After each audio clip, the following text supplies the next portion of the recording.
So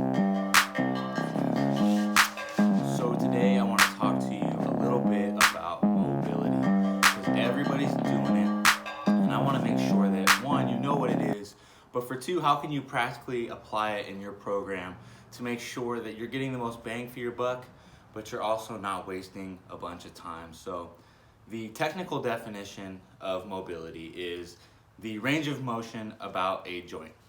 So practically what this means is, can you move your joints through a full range of motion?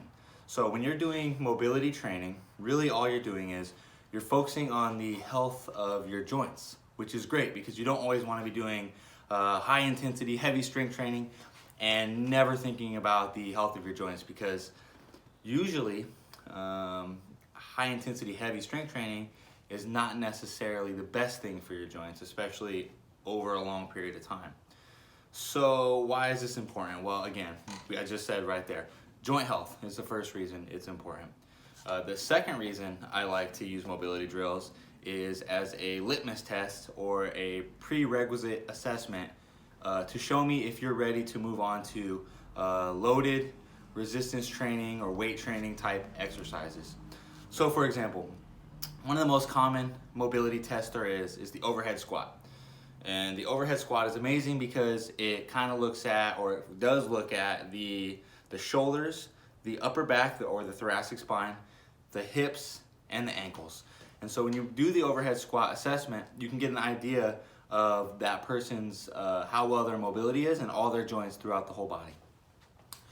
So a few of the common red flags or errors on that test are if the upper back rounds forward and you have trouble keeping your arms directly above your head with good posture.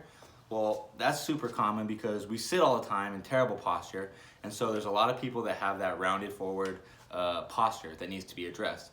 Well, for that person, now I know from doing my mobility assessment that I probably shouldn't be doing any overhead presses and probably not any bench presses.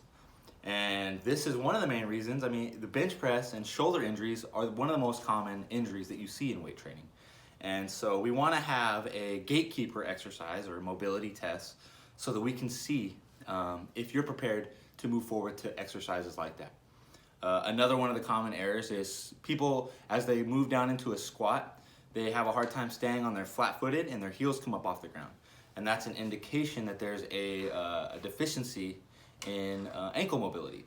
So if you're having a deficiency in mobility and we're able to identify that through some of these tests, then what we're going to do is we're going to work on improving range of motion. And how do we do that? Well, we stretch. So stretching increases the flexibility of a muscles, and when you increase the flexibility of muscles around a joint, you're going to increase the range of motion around that joint. So why do we do mobility? Again, joint health, and to assess whether we're ready to move on to loaded movements. Now, a couple other pointers.